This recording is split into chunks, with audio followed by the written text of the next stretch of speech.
David escuchaba el cantar del sargento y los pies de sus soldados golpeando la polvorienta tierra.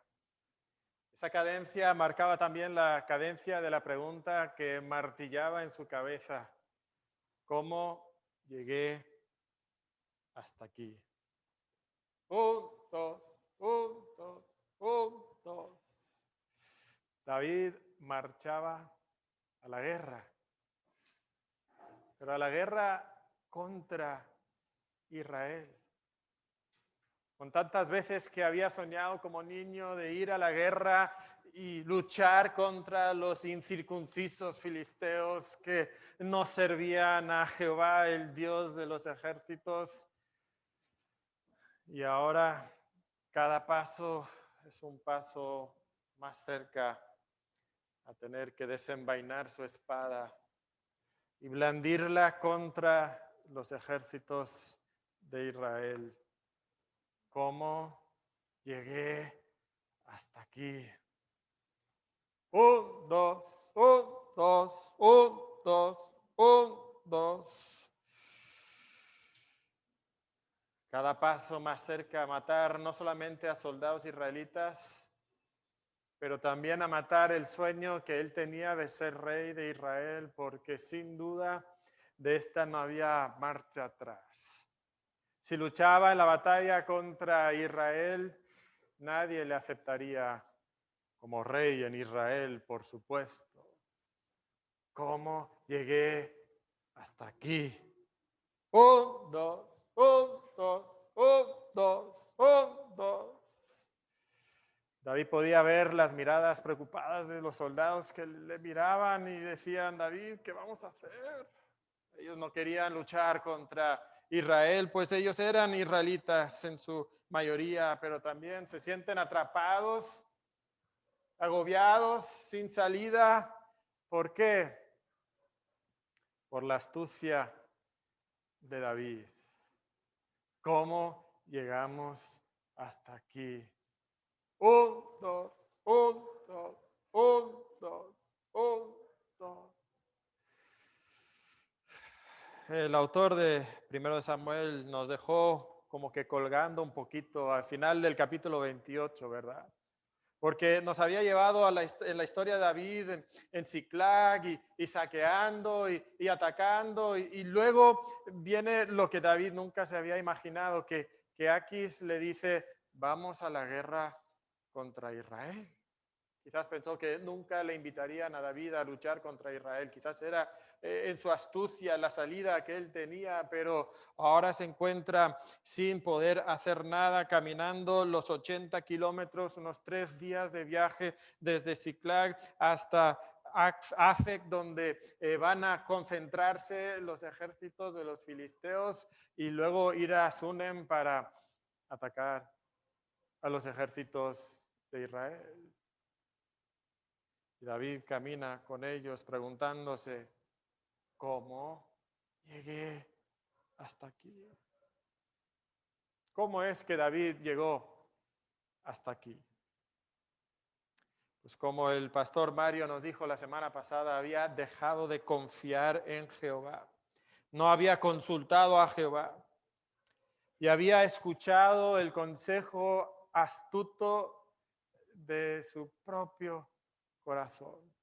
Su propio corazón le había dicho que confiara en su sabiduría, en su propia astucia. Y había ido a Filistea y había funcionado, su astuto plan había funcionado. Había funcionado al grado que Saúl había dejado de perseguirle. Había funcionado al grado que había logrado la confianza del rey Aquis. Su plan astuto era brillante. Pues atacaba a los enemigos de Israel y de paso se ganaba la confianza del rey filisteo. Estaba matando 2 pájaros de un tiro. Pero hablando de matar, para lograrlo tenía que masacrar a todos los habitantes de los pueblos a los que atacaba. Es una triste manera de actuar, ¿no? De este hombre que supuestamente tiene un corazón conforme al corazón de Dios. Además, ¿qué tiene que hacer? Tiene que mentir reiteradamente al rey Aquis, diciéndole que atacaba a ciudades que no estaba atacando. Y ahora, tan astuto fue su plan, tan bien había funcionado, que Aquis le dice, vamos a atacar a Israel. Y David se pregunta, ¿cómo llegué hasta aquí? ¿Qué tal tú en tu vida? ¿Has llegado a esas circunstancias, a esas situaciones donde quizás te has preguntado, ¿cómo he llegado hasta aquí? Y el David que nosotros hemos visto en los últimos capítulos no es el David que nosotros habíamos visto pelear contra Goliat y que nos había dejado admirado por su confianza, por su fe en Jehová, ¿verdad? Es un David muy diferente. Estamos confundidos porque la lección de este libro, nosotros recordaremos, es que nuestro fiel Dios soberano escoge y exalta a un humilde rey que guiará a su pueblo en obediencia y victoria. Esa es la lección, la enseñanza del primer libro y del segundo libro de Samuel. Y al principio quizás pensábamos que iba a ser Saúl, porque tiene un inicio tan emocionante, pero aún en sus inicios veíamos algunos indicios preocupantes en el carácter de Saúl y esos presagios que veíamos se convirtieron en realidad. Y Saúl no fue el rey que nosotros esperábamos porque llega a ser un rey con ese carácter deficiente que se convierte en un déspota, que no consulta a Jehová, que no obedece a Jehová, que intenta matar a todos los que se le oponen, incluso si es necesario matar a su propio yerno o incluso a su propio hijo. Y una ciudad entera de sacerdotes con sus familias, sus esposas y sus hijos, a esos también los masacró.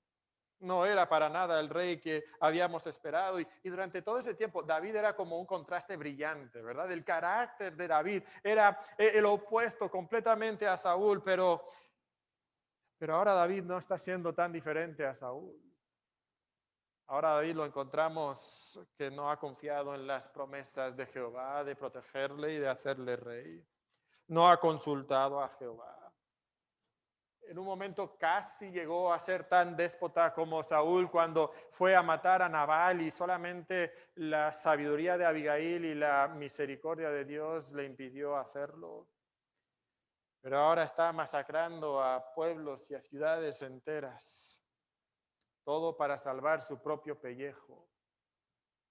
Y en su gran astucia había funcionado su plan, pero ahora se encuentra en una situación difícil, en una situación angustiante que le hace preguntarse, ¿cómo llegué hasta aquí? ¿Sabes? Esa es la condición que nosotros vivimos y experimentamos en nuestra vida. Tu astucia te lleva a la angustia. Tus planes brillantes, tus grandes estrategias y artimañas para salir de tus problemas, para resolver las aflicciones que tú enfrentas, te llevan a la angustia. Tu astucia te lleva a la angustia. ¿Has estado en esa situación? Donde tu astucia te ha llevado a unas situaciones impensables, incluso a estar experimentando consecuencias catastróficas en tu vida. Cuando tú actuaste de acuerdo a tu propia sabiduría, sabiendo que estabas yendo en contra de la dirección de Dios, de la palabra de Dios, de la sabiduría de Dios, y aún así quisiste actuar porque pensaste que era la mejor manera. ¿Y a dónde te llevó? Te llevó a la angustia. Y quizás no pasa de inmediato, para David le había funcionado por más de un año y 4 meses, pero finalmente su astucia le lleva a la angustia. Puede ser un político astuto que deja que ciertos amigos le paguen la campaña política y le garanticen su victoria. Pero cuando gana, esos amigos vienen a pedirle favores, contratos ilícitos, Y él ya no puede decir que no y piensa, ¿cómo llegué hasta aquí? Quizás un hombre escoge trabajar demasiado porque él sabe cómo tiene que salir adelante, cómo va a salir adelante, y descuida su vida espiritual, su vida matrimonial, su vida familiar, y después de unos años alejado de Dios, se encuentra en la sala de su casa y su esposa le dice que ya contactó con un abogado y le va a divorciar y se pregunta, ¿pero cómo llegué hasta aquí?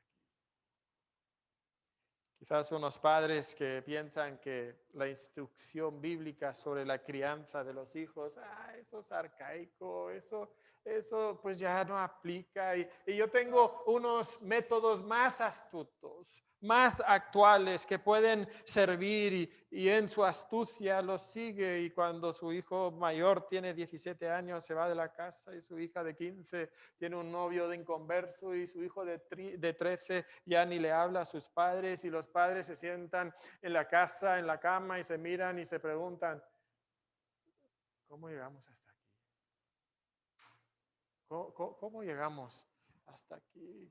Quizás un joven cristiano que empieza a salir con una señorita inconversa y le dicen va en contra de la palabra de Dios y no es sabio, pero él piensa que es suficientemente astuto como para poder convencer a esa señorita para que venga a la iglesia y no se da cuenta que su astucia le va a llevar a la angustia y un día está sentado mirando a esa mujer que está al otro lado de la mesa después de unos años de casado y es una mujer criticona y es áspera y es una mujer que le da mucha lata por ir a la iglesia y que nunca quiere ir a la iglesia y él se pregunta, ¿cómo llegué hasta aquí?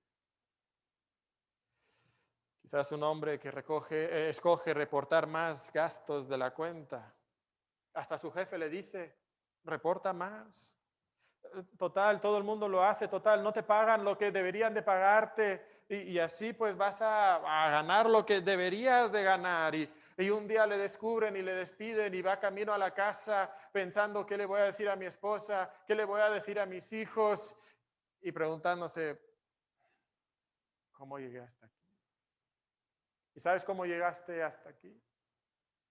Siguiendo tu propia astucia. Y tu propia astucia te lleva a la angustia, te lleva a sufrir consecuencias inimaginables, consecuencias catastróficas en tu vida. Y David va caminando, dos,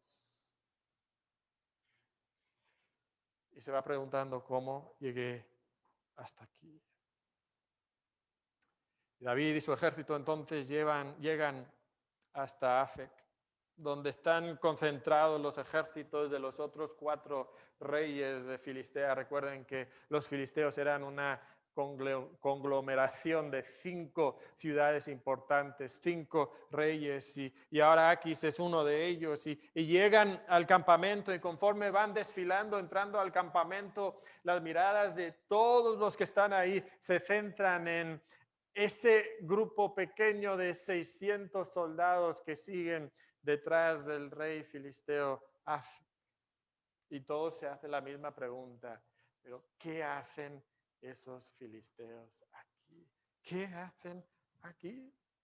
Y le preguntan al rey Aquis, pero ¿cómo se te ocurre traer a unos hebreos a una guerra contra otros hebreos? Y Afec, pues quiere contestarles.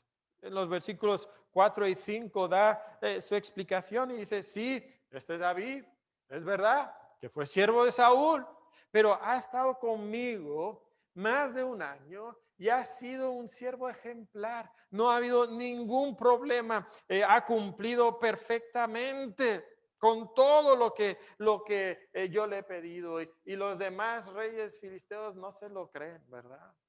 Quizás son un poquito más astutos que Aquis. Claro, no han tenido el tiempo de dejar que David obre con astucia sobre ellos y se gane su confianza. Y entonces ellos en los versículos 4 y 5 dicen, no. Estos hebreos no pueden ir a la batalla con nosotros. sea, si él se peleó con Saúl y tuvo que huir de Saúl, pues ¿cuál sería la mejor manera de que él regresara a ganarse el favor de Saúl? Pues que en medio de la batalla se vuelva en contra de nosotros y nos ataque por las espaldas, y que de esa manera entonces Saúl tendría que aprobarlo y tendría que regresarlo a su favor. Además, este es el famoso David. Y aunque ha pasado una década por lo menos desde ese día cuando David mató a Goliat, todavía los filisteos recuerdan el canto que las mujeres israelitas cantaban. Saúl mató a sus miles. Ah, pero David a sus 10,000. ¿Ese David tú lo quieres llevar a la batalla con nosotros? No, no puede ser. Ese se tiene que regresar. Y aquí se siente verdaderamente apenado con David, ¿verdad? Ay, David, pues lo siento, te traigo malas noticias. Eh, los demás reyes dicen que no puedes ir a la batalla y yo sé que tú quieres ir a la batalla y es interesante porque vemos a un Aquis tan sincero que llama a David y hasta le invoca el nombre de Jehová, el Dios de David, vive Jehová. Mira, tú has sido recto y me ha parecido bien tu salida y tu entrada en el campamento conmigo y que ninguna cosa mala haya hallado en ti desde el día que viniste a mí hasta hoy, mas a los ojos de los príncipes no agradas. Oye, vuélvete pues y vete en paz, pues para no desagradar a los príncipes de los filisteos.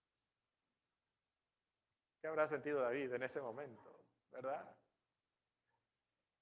Un alivio seguramente enorme. Pero claro, no puede mostrar ese alivio en su rostro. Pues todo lo contrario, incluso le contesta al rey Aquis, ¿pero qué he hecho? ¿Qué has hallado en tu siervo desde el día que estoy contigo hasta hoy? Para que yo no vaya y pelee contra los enemigos de mi señor el rey. Pues tiene que dar la apariencia por lo menos, ¿no? Y otra vez vemos a este Aquis, ¿verdad? Contestando a David en versículo 9, yo sé que tú eres bueno ante mis ojos, como un ángel de Dios. Pobre Aquis no sabía que David le había tomado por tonto, ¿verdad? Y lo había estado engañando todo este tiempo. Pero los príncipes de los filisteos me han dicho, no venga con nosotros a la batalla. Levántate pues de mañana tú y los siervos de tu señor que han venido contigo y levantándose al amanecer, marchad. Y esa noche David y sus soldados duermen tranquilos, ¿verdad? Se levantan temprano y otra vez canta el sargento, 1, 2, 1, 2. Pero ahora, qué bien se siente marchar, caminar con soltura, quizás cantando con alegría, porque ya no tienen que pelear, ya no tienen que matar a israelitas, no tienen que morir a manos de sus amigos, quizás sobre el campo de batalla, pueden regresar a su casa, pueden regresar a sus esposas, pueden regresar a sus hijos y todo va a estar bien y van marchando camino a casa. Y esos 80 kilómetros aproximadamente ahora parece que vuelan. 3 días, pero ya no son 3 largos días de caminata. Ahora son 3 cortos días regresando a casa. Y conforme se van acercando, están pensando, ¿y cómo será por fin abrazar a su esposa? Sentir el alivio de estar otra vez con su familia. Y van subiendo la cima de la última loma y cuando ven su ciudad, se ven frente a una situación que nunca se habían imaginado. Una situación que conocían muy bien, pues ellos habían dejado ciudades en ruinas por doquier en el último año y 4 meses, pero ahora es su ciudad que está humeando frente a sus ojos. El terror se apodera de los soldados y a pesar de haber marchado ahora 6 días seguidos, corren a la ciudad, cada uno corre a su casa y grita y llama el nombre de su esposa y de sus hijos, pero nadie contesta, sus casas están en ruinas, están todavía humeando un poquito y hay devastación y hay pues Por todos lados hay muerte. Oye, no hay muerte. No hay cadáveres por ningún lado. Era lo que ellos esperaban. Era lo que ellos habían hecho. Y quizás ahora en represalia alguien les ha atacado a ellos. Pero no hay cadáveres. Y por un momento esto alivia el dolor y el terror que ellos sienten, pero solamente por un momento, porque es evidente que el ataque fue hace varios días y es evidente que sería muy difícil recuperar a estas personas y es posible que solamente se los llevaron a otro lugar para pasar un buen rato y luego masacrarlos ahí. Y entonces el dolor que hay en el corazón de estos hombres es enorme. Y nos dice en el versículo 2 que se habían llevado cautivas a las mujeres y a todos los que estaban ahí, desde el menor hasta el mayor, pero a nadie habían dado muerte, sino que se los habían llevado a seguir su camino. Y nos dice que David entonces llega a la ciudad en el versículo 3 y sus mujeres y sus hijos e hijas habían sido llevados cautivos. Y en el versículo 4 vemos la reacción. Entonces David y la gente con él, que con él estaba, alzaron su voz y lloraron hasta que les faltaron las fuerzas para llorar. Las dos mujeres de David, Ahinoam, jezreelita, y Abigail, la que fue mujer de Nabal, el de Carmel, también eran cautivas. Y David se angustió mucho. ¿Dónde te lleva tu astucia? Tu astucia te lleva a la angustia. Y David ahora está angustiado y llora y llora y llora hasta que no puede llorar más. ¿Sabes? ¿Te acuerdas dónde dejamos a Saúl? ¿Te acuerdas? Ese rey que tenía toda la apariencia de rey, ese rey tan alto, ese rey que era el rey que Israel quería para sí misma. ¿Te acuerdas cómo lo vimos tirado? Al final del capítulo 28, lo vemos tirado en la tierra, sin fuerzas, lleno de temor. ¿Y dónde encontramos a David ahora? Tirado sobre la tierra, llorando hasta que no le quedan fuerzas para llorar. La astucia de Saúl y la astucia de David y la astucia de cada uno de nosotros nos lleva siempre al mismo lugar. Nos lleva siempre al mismo lugar. Y a pesar de la situación es crítica, todavía se va a poner peor. Porque nos dice ahí en ese versículo 6 que David se angustió mucho. ¿Por qué? Porque sus mismos soldados hablaban de apedrearlo. Pues todo el pueblo estaba en amargura de alma, cada uno por sus hijos y por sus hijas. Ahora le miran a David y están pensando en David. A David lo habían seguido por varios años. Y habían ido de victoria en victoria. A veces habían protegido a Israel, a veces habían escapado de Saúl. El último año David estaba portándose un poquito diferente. Habían ido con los filisteos y luego les pide matar a muchas personas y luego casi les lleva a luchar contra los ejércitos israelitas y ahora empiezan a pensar todo es culpa de David. Y si recordamos, la gente que vino a David no eran como que pues los más espirituales de Israel, ¿verdad? Eran los marginados, eran los rebeldes, eran los endeudados, eran los problemáticos. Y ahora se vuelven contra David y empiezan a decir que hay que deshacernos de este hombre, de este mal líder. Mira el problema en el que nos ha metido. Y es que tu astucia te lleva a la angustia. Pero ahí en el versículo 6 encontramos la bisagra de todo el pasaje. Mas David se fortaleció en Jehová su Dios. David se fortaleció en Jehová su Dios. Qué expresión tan bonita, ¿verdad? Yo me pregunto, ¿cuántos de nosotros nos hubiéramos vuelto a Jehová en ese momento?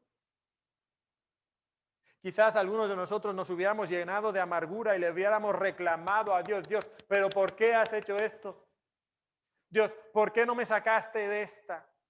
Dios, es tu culpa. Dios, ¿no eres tú el soberano de toda la tierra? Entonces, ¿por qué no me sacaste de esta? Pero aquí nos dice que David se vuelve a Jehová y se fortalece en Jehová su Dios. Nos recuerda cuando Jonatán vino con David y se unió con él y le fortaleció en Jehová también. ¿Y cómo lo hizo? ¿Sabes cómo lo hizo? Le recordó de las promesas que Dios le había dado, le habló de lo que Dios le había prometido. Y seguramente ahora David se regresa a las promesas de Jehová en su mente y se fortalece en Jehová. Seguramente no dudo que David empieza a reflexionar sobre lo que pasó hace 3 días en Afec, cuando Aquis le dice, lo siento, no puedes pelear, tienes que regresarte. Y quizás en este momento él entiende que era la obra de Jehová, que era la obra de Jehová. Y empieza a ver que Jehová intervino para rescatarle de esa situación y eso le empieza a llenar de esperanza, que Jehová está todavía con él, que Jehová no le ha abandonado. Y sabes, cuando tu astucia te lleva a la angustia, Jehová te puede proteger. Jehová le había protegido de las consecuencias catastróficas de su propia decisión. 3 días atrás, cuando tenía que ir a la batalla y los mismos filisteos le sacan de su problema. Y sabes, así es nuestro Dios, así es de grande, de misericordioso, de paciente con nosotros, que de maneras providenciales detiene las consecuencias de nuestra propia astucia. ¿Cuántas veces no lo hemos visto nosotros? ¿Lo has visto como Dios te ha protegido de tus propias decisiones? De cosas que tú querías hacer, de cosas que tú hiciste y que deberían de haberte llevado a la angustia, a sufrir consecuencias graves, catastróficas quizás. Y Dios intervino y Dios te protegió. Ese es nuestro Dios. Un Dios misericordioso, un Dios paciente con cada uno de nosotros. Jehová te puede proteger de las catastróficas consecuencias de tu propia astucia. Lo hizo hace 3 días en Afec, pero no solamente lo hizo en aquel entonces, pero también vemos que cuando tu astucia te lleva a la angustia, Jehová te puede fortalecer. Y David ahora corre a la presencia de Dios y cuando sus fuerzas desfallecen, Jehová le fortalece, Jehová le llena de fuerzas, Jehová le ayuda. Cuando tú estás en situaciones angustiantes, ¿te vuelves a Jehová o te enojas con Jehová? Le reclamas por lo que estás sufriendo. David aquí regresa a Jehová, pero no es como un amuleto para que Dios le saque ahora de su problema. No es como una lámpara que está frotando para que salga su genio personal a sacarle de este problema. Eso es lo que Saúl había hecho. Pero David ahora viene y es interesante cómo se expresa aquí el libro de 1 de Samuel. Dice, mas David se fortaleció en Jehová, su Dios. Este es el Dios de David. Nos recuerda que David tenía una relación personal con Dios. Y regresa a esa relación personal con Dios y de ahí recibe las fuerzas que él necesita. Se fortalece en su Dios. Y sabes, hay momentos en nuestra vida donde nosotros nos encontramos también tumbados sobre la tierra, llorando quizás hasta no poder llorar más, sintiendo que no podemos dar ni un paso más. Y Jehová te puede fortalecer. Jehová te puede fortalecer. Y yo me preguntaba, ¿cómo podemos nosotros experimentar esa fortaleza de Dios en nuestra vida cuando estamos en esa misma condición angustiante y sufriendo quizás las consecuencias catastróficas de nuestra propia astucia? ¿Cómo lo podemos disfrutar nosotros como David? Pues no tenemos mucho tiempo para ver este tema, pero ¿se acuerdan de los salmos? Tenemos muchos salmos de David, algunos de nosotros lo estudiamos en el grupo pequeño recientemente. Y te acuerdas de lo que veíamos una y otra vez en esos salmos? Creo que veíamos que David meditaba en tres cosas principalmente. Meditaba en los atributos de Dios, meditaba en las obras de Dios, las obras pasadas de Dios en su vida, y también meditaba en las promesas de Dios, meditaba en la palabra de Dios. Y sabes, cuando tú estés decaído, sin fuerzas para continuar adelante, ¿qué es lo que necesitas hacer? Necesitas fortalecerte en Dios, que significa meditar profunda y largamente, tendidamente en los atributos de tu Dios, las obras de tu Dios y la palabra de tu Dios. Eso es lo que nosotros necesitamos. Y necesitamos dejar de mirar nuestras circunstancias catastróficas y mirar a Jehová. Mirar sus atributos, sus obras y su palabra. Te pregunto, ¿cuánto tiempo estás invirtiendo en mirar y en meditar sobre los atributos, las obras y la palabra de Jehová? De hecho, es una señal muy clara de que estás confiando en tu propia astucia si no estás meditando larga y tendidamente sobre los atributos, las obras y la palabra de Jehová. Lo voy a decir o no, es una señal muy clara de que estás confiando en tu propia astucia si no estás meditando larga y tendidamente sobre los atributos, las obras y la palabra de Dios. ¿Y a dónde te va a llevar tu astucia? Tu astucia te va a llevar a la angustia. Ahí te va a llevar. Si el día de hoy cada uno de nosotros tuviera que pasar por este púlpito y dar un reporte honesto de nuestra lectura bíblica y nuestra oración y nuestra meditación en esta última semana. No la respuesta normal que damos. ¿Cómo te va con tu devocional, hermano? Bien, hermano, ahí la llevo. Pues usted sabe, no estoy leyendo todo lo que debería, pero ahí voy. Que significa que quizás leíste un día esta semana, ¿verdad? O sea, todos conocemos esas frases, ¿no? No, si tuviéramos que dar un reporte real, honesto, nuestro reporte demostraría que estamos confiando en nuestra propia astucia o que nos estamos fortaleciendo en Jehová.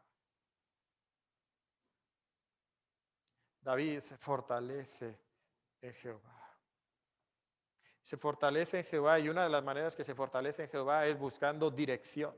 Buscando dirección, nos dice en el versículo 7 que dijo David al sacerdote Abiatar, hijo de Ahimelech, yo te ruego que me acerques el efod. Y Abiatar acercó el efod a David y David consultó a Jehová diciendo, perseguiré a estos merodeadores, ¿los podré alcanzar? Ahora, aquí hay un momento crítico en la historia. Porque en el capítulo anterior, Saúl consultó a Jehová.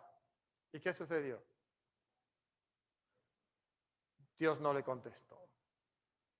Ahora David está viviendo como Saúl y ahora David viene a Jehová y pudiéramos pensar que quizás Jehová no le va a contestar a David. Pero de inmediato viene la respuesta. Y la respuesta trae gozo y alivio al corazón de David. Y Jehová le dijo, síguelos, porque ciertamente los alcanzarás. De cierto, librarás a los cautivos. ¿Verdad? Qué alivio para David. Ahora, yo me preguntaba, ¿por qué Jehová contesta a David y no a Saúl? ¿Te preguntaste esto la semana pasada? Seguramente muchos pensábamos en eso, ¿verdad? Pero piensa, Saúl llevaba décadas sin someterse a Jehová y sin buscarle. Saúl había deshonrado a Jehová ofreciendo sacrificios que él no debía de ofrecer. Saúl había desobedecido a Jehová. Cuando Jehová le manda la guerra, había desobedecido a Jehová. Cuando Samuel viene a darle palabra de Jehová, había despreciado al profeta de Jehová. También vemos cómo él había descuartizado a los sacerdotes y a todas sus familias, los sacerdotes de Jehová. y había desdeñado a Jehová, pasando décadas y años sin buscarle, sin buscar su dirección. Y luego viene corriendo para ver si Dios le puede sacar de su problema. Y Jehová le había desechado. Jehová le había desechado y Jehová no le contesta. De hecho, si notan en la pantalla, noten lo que dice. No dice Jehová te fortalecerá, Jehová te protegerá. Dice Jehová te puede proteger de las consecuencias catastróficas de tu astucia. Y sabes que Jehová no tiene ninguna obligación de librarnos de las consecuencias de nuestras malas decisiones. No tiene ninguna obligación de hacerlo. A veces lo hace, especialmente si tú no eres hijo de Dios. No tienes ningún reclamo sobre la misericordia de Dios. Y puede ser que tú sufras las consecuencias de tu astucia y sabes, si tú no eres hijo de Dios, sin duda un día vas a experimentar las consecuencias de tu propia astucia, siendo separado de Dios por toda la eternidad en el infierno. Y entonces la historia de Saúl es una advertencia para cada uno de nosotros, especialmente para los que no han entregado su vida a Jesucristo. Jehová no tiene ninguna obligación contigo. Ahora, si tú eres hijo de Dios, nosotros tenemos una grandísima promesa. Y la grandísima promesa es que Jehová nunca cerrará la puerta de su presencia contra nosotros. Nosotros siempre podremos entrar a la presencia de Dios. Ahora, no entramos a la presencia de Dios por nuestra bondad. David no viene a Dios ahora porque ha sido tan bueno. David viene a Dios porque ha pecado en contra de Dios, porque ha fallado, porque ha fracasado en su vida y encuentra la puerta abierta. Y saben, nosotros encontramos la puerta abierta no por nuestros méritos, sino encontramos la puerta abierta por nuestro gran sumo sacerdote Jesucristo, que abrió la puerta para nosotros. Y ahora nosotros podemos entrar confiadamente al trono de la gracia y hallar el oportuno socorro. Eso lo tenemos nosotros como promesa de Dios. Entonces siempre podemos entrar a la presencia de Dios, pero sabes, no siempre, aún como sus hijos, no siempre hallaremos protección de las consecuencias de nuestras decisiones. David experimentó y experimentará consecuencias por seguir su propia astucia.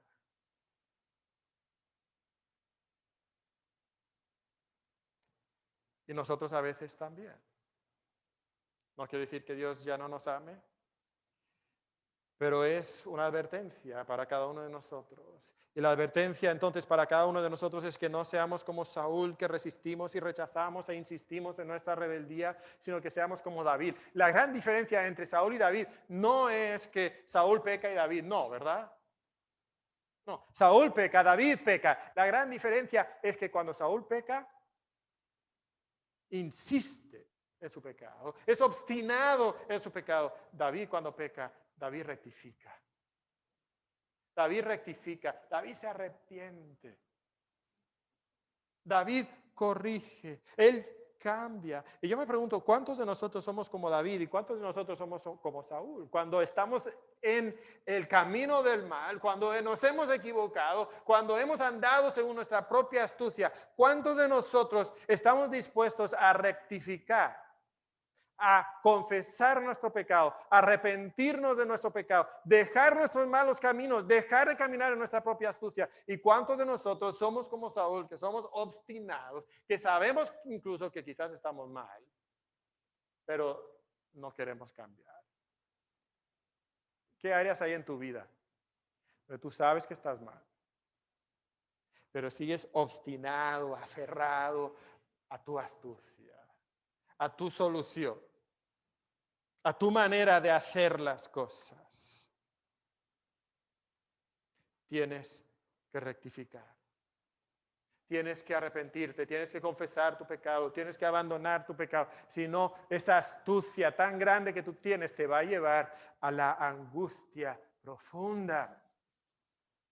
Entonces, rectifica, rectifica. Y David aquí rectifica. ¿Y porque rectifica? Entonces Jehová le guía. Y cuando nosotros vamos a Dios, a pesar de que las circunstancias pueden ser catastróficas, ahí podemos encontrar la dirección de Jehová, que Él nos guía. Y David recibe esa dirección divina.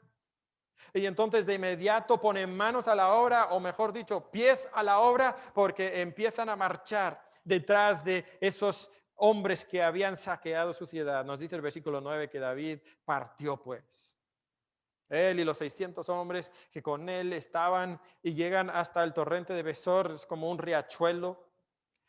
Quizás a unos 20 kilómetros aproximadamente de la ciudad de Siclag, y nos dice que siguieron adelante con 400 hombres porque pues habían 200 que estaban tan cansados que no podían seguir adelante. Piensa un momento, estos son 600 guerreros experimentados, endurecidos, acostumbrados a la marcha, pero han marchado 3 días al norte, 3 días al sur, y ahora han iniciado una persecución de manera muy veloz, intentando alcanzar a esta banda de saqueadores. Y es una situación difícil porque nosotros sabemos que son los amalecitas, pero no sabemos si David sabía que eran los amalecitas. Él llega y la ciudad está destruida. Y pues ¿quién habrá sido? ¿De dónde habrán venido? Entonces ellos tienen que buscar la pista, tienen que rastrear, tienen que intentar seguir la pista, una pista que es por lo menos 3 días de antigüedad tiene esta pista. Y entonces van siguiendo y el avance es lento y aunque pues todos están corriendo, algunos para acá, algunos para allá, y luego, ¡ah, aquí está! Y entonces todos van corriendo en esa dirección y luego pierden la pista ¡ah, mira, aquí encontró otro! ¡Ah, pues vamos corriendo para allá! Y el avance seguramente era más lento de lo que ellos esperaban, hasta que por mera coincidencia encuentran a un hombre casi muerto, tirado ahí en el polvo. Y en vez de pasar de largo, pues le dan comida, le dan agua. Y cuando le empiezan a interrogar a este sujeto, se dan cuenta que era un egipcio esclavo de los amalecitas. Y le preguntan, oye, pues tú sabes de dónde viene este grupo. No, pues yo sí sé. Oye, pues llévanos para allá. No, yo no voy a regresar allá. Mira, nosotros te protegemos. Bueno, prométanme, júrenme que no me van a entregar otra vez como cautivo. No, claro que no. Y entonces pueden avanzar mucho más rápido. Ya no tienen que estar rastreando. Este egipcio sabe de dónde vienen. ¿Y sabe lo que vemos ahí en esa mera coincidencia? Lo que estamos viendo es que en esa situación de angustia, Jehová te puede proveer de todos los recursos que tú necesitas, sí, para salir de las circunstancias tan adversas que tú mismo has creado en tu vida. Jehová aquí le provee de los recursos que él necesita. Y entonces con la ayuda de los egipcios ellos llegan sobre los amalecitas y los encuentran, nos dice el versículo 16, en medio de una gran fiesta. Lo llevó pues, y aquí que estaban desparramados sobre toda aquella tierra, comiendo y bebiendo y haciendo fiesta por todo aquel gran botín que habían tomado de la tierra de los filisteos y de la tierra de Judá. O sea, no habían solo atacado a Siclag, habían atacado a muchos otros pueblos, se habían llevado gran botín. Claro, era un perfecto momento para atacar estas ciudades, ¿verdad? ¿Qué había sucedido? Todos los soldados de Filistea y de Israel habían dejado sus ciudades, habían viajado al norte para esta guerra que se iba a librar entre estas dos naciones, y entonces las ciudades estaban desprotegidas. Y entonces estos saqueadores aprovechan la ausencia de todos los guerreros para caer sobre esas ciudades, ir de ciudad en ciudad, de ciudad indefensa en ciudad indefensa, y llevarse a todas las mujeres, a todos los niños, a todo el ganado, y ya habían amasado una gran fortuna. Y ahora regresan a su pueblo y ahora van a celebrar. Y ellos están completamente seguros, porque todos los soldados están peleando la guerra. Van a tardar mucho en regresar. Cuando regresen, seguramente ya no hay ninguna manera de que vayan a seguir el rastro, seguir la pista. Otra vez, ¿qué es lo que vemos aquí? Vemos la grandeza de Dios en proteger a David, porque si él se hubiera quedado a pelear, no solamente hubiera perdido el trono de Israel, hubiera perdido a sus esposas también. Pero ahora David y sus hombres llegan de sorpresa sobre estos hombres que están metidos en la fiesta y caen sobre ellos. Y esto ni es una batalla, ¿verdad? No es una guerra. Arrasan completamente con estos hombres. Nos dice que arrasan a tal grado que solamente 400 hombres escapan. Ahora, yo no sé cuántos hombres habían, pero si solo escapan 400, significa que habían muchísimo más de 400. ¿Y David con cuántos hombres llega? Llega con 400 hombres, pero esos 400 hombres cansados se han fortalecido en Jehová, tienen el poder de Jehová, tienen la dirección de Jehová sobre sus vidas y ahora caen sobre ellos y Dios les da una enorme victoria. Y sabes que cuando nosotros estamos en medio de nuestras circunstancias angustiantes, podemos ver que aún ahí Jehová nos da la victoria. Jehová nos puede dar la victoria, una victoria inconcebible. Y David ha triunfado, ha triunfado. Nos dice ahí en el versículo 18, y libró David a todo lo que los amalecitas habían tomado.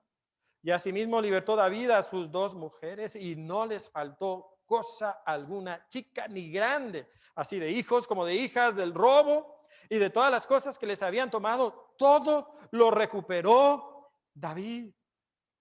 Tomó también David todas las ovejas y el ganado mayor y trayéndolo todo delante decían, este es el botín de David. Esto es una enorme protección, ¿verdad? De ganado y de ovejas y de personas que habían rescatado. Y todo el mundo dice, esto lo recuperó David. Mira lo que David ha logrado. Mira lo que él ha alcanzado para nosotros. Ahora todavía hay problemas. Recuerda que los hombres de David no son los más ilustres, los más virtuosos, ¿verdad? Entonces los 400 que llegaron a la batalla, ahora que regresan con los 200, dicen, esos 200 no se merecen nada. Pues les damos sus esposas y sus hijos y que se vayan. Este botín es nuestro. Pero David responde con gran misericordia y con gran sabiduría en estos versículos, en el versículo 23, versículo 24. Y dice David, en el versículo 23, no hagáis eso, hermanos míos, de lo que nos ha dado, noten aquí, de lo que nos ha dado, ¿quién? Jehová.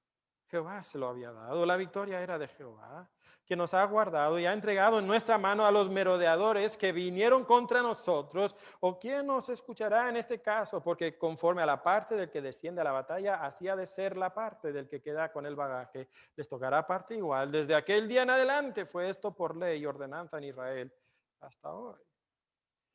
Qué interesante, ¿verdad? David dice, Jehová nos dio la victoria. David dice, Jehová puso en nuestras manos a nuestros enemigos. No sé si a ti te recuerda de algo. ¿Te recuerdan esas frases de algo? ¿Te recuerdan de otro pasaje, de otras palabras que David dijo? ¿Te recuerdan de 1 Samuel capítulo 17, cuando David va a enfrentarse a Goliat? Y le dice a Saúl primero y luego a Goliat, Jehová entregará a ese incircunciso en mis manos. Jehová me dará la victoria. Lo que vemos es que David está de regreso. David está de vuelta. Este es el David que tiene ese corazón conforme al corazón de Dios. Este es el David cuyo carácter brilla. Este es el David que es diferente a todo lo demás que hay a su alrededor. Y ahora entendemos que Dios tenía un propósito en estas circunstancias angustiantes en la vida de David. Dios tenía un propósito, Dios tenía un para qué. ¿Y para qué permite Dios que tú y yo también suframos las consecuencias de nuestra propia astucia? Creo que hay en este pasaje 2 para qué. 2 intenciones, 2 propósitos de Dios. Dios permite todo esto, primeramente para que restaures tu relación con Él. David se había alejado de Jehová y Dios manda esas pruebas angustiantes a su vida, que sí son el resultado de la angustia de David, de la astucia de David, ¿verdad? Pero ¿por qué lo hace? Para que restaure su relación con Dios. Y Dios frecuentemente manda aflicción a nuestra vida para que nosotros restauremos nuestra relación con Él. Tengo aquí la Biblia de estudio de Spurgeon. Y sobre este pasaje, Spurgeon dijo lo siguiente: si hay algo en este mundo por lo cual bendecir a Dios más que por cualquier otra cosa, es por el dolor y la aflicción. ¿Cómo?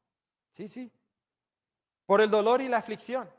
Estoy convencido de que en esas circunstancias se manifiesta el mayor y más tierno amor a mi favor. Con frecuencia, las cartas de amor del cielo vienen en sobres con franjas de luto. La nube oscura y aterradora está cargada de misericordia. Dios quiere en su misericordia traerte, que tú regreses a Él, que restaures tu relación con Él. Y nosotros podemos restaurar nuestra relación con Él. ¿Sabes por qué? David tuvo que llamar al sumo sacerdote, ¿verdad? Abiatar. Bueno, era el sacerdote que tenía con él. Sería sumo sacerdote más adelante. Nosotros restauramos nuestra relación con Dios por medio de nuestro gran sumo sacerdote, que nos ha dado mucho más que un efod. Nos ha dado su espíritu primero en nuestro corazón y luego la palabra de ese espíritu en nuestras manos para que podamos leer esa palabra, ver los atributos de Dios, ver las obras de Dios, ver la palabra de Dios, fortalecernos en Él.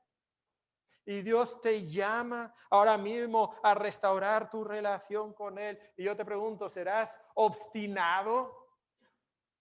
¿Serás obstinado insistiendo en tu propia astucia o regresarás a Él? Pero creo que también hay un segundo para qué en este pasaje. Al final de este pasaje cierra diciéndonos todo lo que David hace y lo que hace al final del pasaje es que toma del botín y se lo envía a otras ciudades. Se lo envía a otras ciudades. Nos dice el versículo 26. Que lo envía a Betel, a Ramot, Negev, etcétera, etcétera, en 27, 28 en adelante. Ahora, eso no solamente es astuto de parte de David para como que ganar un poquito de favor con estos ancianos de Judá. Hay algo más grande que está sucediendo. ¿Qué es lo que está sucediendo? Lo que está sucediendo es esto. David está actuando como rey. ¿Qué debe hacer un rey? Debe ganar victorias contra el enemigo y así traer prosperidad a la nación. ¿Y qué acaba de hacer David? Acaba de ganar una gran victoria contra el enemigo y ahora está compartiendo y esparciendo esa prosperidad a toda la región. Además, vemos que David se está portando como rey porque David está legislando sabiamente. ¿Notaron ahí que nos dijo que David dijo, no, el botín, eso lo vamos a compartir por igual? Y luego dice que eso se hace ley en Israel. David está actuando como rey, está legislando sabiamente. Y sabes, aquí hay un propósito de Dios. Porque ahora que David ha restaurado su relación con él, David ahora empieza a cumplir su papel en el plan de Dios, empieza a cumplir su rol en el plan de Dios. Y sabes, si Dios es misericordioso contigo, es misericordioso contigo, no solo con unos propósitos individuales y personales para ti, sino que Dios tiene un plan. Dios tiene un propósito, Dios tiene un papel para ti en ese plan. ¿Cuál es el papel que Dios tenía para David? Que David fuera un rey sabio y que lograra victoria y que dirigiera a la nación en obediencia. Y también que tuviera hijos y de uno de sus descendencias que naciera el gran hijo de David, que derrotaría todos los enemigos de Jehová. Nos dice que cuando David repartió el botín, que dijo a los ancianos, he aquí un presente para vosotros del botín de los enemigos de Jehová. No son los enemigos de David, son los enemigos de Jehová. Y sabes, Dios tiene un plan para nosotros también, un papel para nosotros también. ¿Cuál es el papel que Dios tiene para cada uno de nosotros? Para cada uno de nosotros, Dios quiere que nosotros reflejemos a su Hijo Jesucristo en nuestro carácter personal y que luego compartamos el mensaje del Evangelio de Jesucristo a las personas a nuestro alrededor. Mi pregunta para ti en esta mañana entonces es si estás cumpliendo con tu papel. Sí, Dios quiere que tú tengas una vida bonita, ¿ok? Pero si Dios te muestra misericordia, no es solo para que tú tengas una vida bonita. Dios quiere que tú cumplas con tu papel en su plan. Refleja a Jesucristo y comparte de Jesucristo. ¿Estás cumpliendo con tu papel en el plan? Si no, Dios te llama a que tú primero restaures tu relación con Él y que luego entonces tú empieces a cumplir con tu papel en el plan. ¿Sabes entonces si tú no estás cumpliendo con tu papel? Si tú estás viviendo conforme a tu astucia y tu astucia te ha llevado a la angustia, pues entonces rectifica y regresa a Jehová. Rectifica, regresa a Jehová. Este es el llamado que Dios nos está haciendo a cada uno de nosotros el día de hoy. A evaluar nuestra vida, a pensar si estamos dispuestos a rectificar y a regresar a Jehová. Esa astucia, esas áreas donde nos hemos aferrado a nuestros propios pensamientos. ¿Estás dispuesto a regresar a Jehová? ¿Estás dispuesto a rectificar en tu vida? Tú puedes empezar a señalar todas las áreas de tu vida donde tú estás bien. Yo estoy bien en esta área, yo estoy bien en esta área, yo estoy bien en esta área. Pero ¿sabes dónde va a venir la angustia a tu vida? Justamente a través de las áreas que tú no quieres entregar a Jehová. Rectifica, mi hermano. Arrepiéntete, confiesa tu pecado, regresa a Jehová, regresa a sus caminos, cumple con su plan. Medita en sus obras, en sus atributos, en su palabra. Deja que eso permee tu cabeza al grado de que cuando tú tomas las decisiones de acuerdo a la palabra de Dios. Quizás eres ese hombre que astutamente escogiste trabajar demasiado y has estado descuidando tu vida espiritual, tu vida matrimonial, tu vida familiar. Dios te está llamando a que tú rectifiques. Quizás eres ese padre, esa madre que cree que la instrucción bíblica ya no aplica. Y Dios te llama a dejar tu propia astucia. Quizás eres el joven que cree que no va a pasar nada si andas con una señorita inconversa. Y Dios te llama a dejar tus malos caminos y regresar a Él cuando, entre tanto que hay tiempo. Quizás estás metido en la pornografía o el alcohol o un desfalco en el trabajo. Piensas que lo puedes controlar y que no pasa nada. Y Dios te llama a rectificar y a confesar tu pecado. ¿Por qué? Porque tu astucia solamente te puede llevar a la angustia. Tu astucia solamente te puede llevar a la angustia, pero rectifica. Rectifica. Regresa a tu relación con Dios. Cumple tu papel en el plan de Dios. ¿Sabes? La angustia más grande que alguien pudiera experimentar sería ser desterrado de la presencia de Dios como Saúl lo fue. Quizás estás aquí y estás lejos de Dios. Quizás has escuchado la palabra de Dios muchas veces y te has resistido. No has querido entregar tu vida a Él. Has rechazado a su Hijo que vino a morir por tus pecados en la cruz. Y Dios te está invitando, te está llamando a ti también, a que tú no sufras las consecuencias más catastróficas que pudieras experimentar en el infierno. Y te llama a que tú te arrepientas de tu pecado y creas únicamente en Jesucristo. Y de esa manera recibas el perdón de tus pecados y llegues a ser hijo de Dios. Pero Dios nos está llamando a cada uno de nosotros a rectificar, a regresar a Jehová, a cumplir nuestro papel en su plan. Yo te invito, que tú cierres tus ojos, inclines tu cabeza.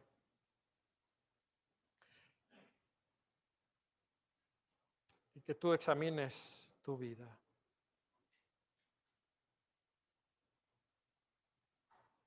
¿En qué áreas te estás aferrando a tu astucia?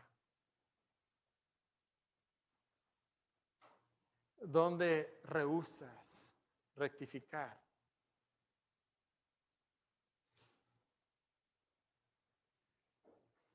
¿Por qué no regresas a Dios esta mañana?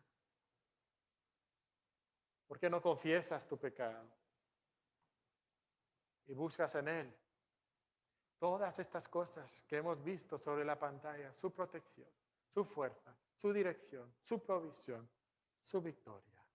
¿Por qué no toman un minuto para examinarse y orar y buscar a ese Dios paciente y misericordioso que te invita a venir a Él?